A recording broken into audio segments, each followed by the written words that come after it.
Some of the clients, syempre, let's say, yung sok sa budget nila is for townhouse. So, they do have also the option kung ano yung unit na kukunin nila. It's either on the inner or on the end. Yes. No? Ayun. Tara, punta muna tayo sa second floor niya. So, dito yung master's bedroom niya, no, sir? Ayan. And, napaka-generous din naman ni Hamana when it comes sa balcony, sir. So, lahat ng mga units natin may kahit balcony, townhouse sir. yan, may balcony pa din, ha? No, ayan. So, you have the balcony as well kahit townhouse. Ayan.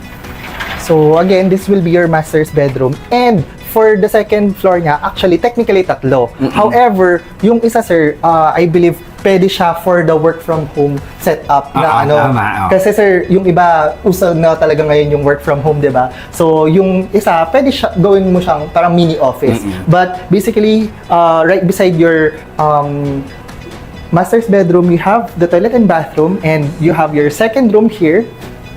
Yan, naka-double deck yan. For Naka-double two kids deck. yan, Tapos yung sa yung sa lower part is parang mini office niya din, no, sir. And likewise, dun sa third bedroom, ayan, sir, na it's the option of the client kung ano yung gagawin niya dito.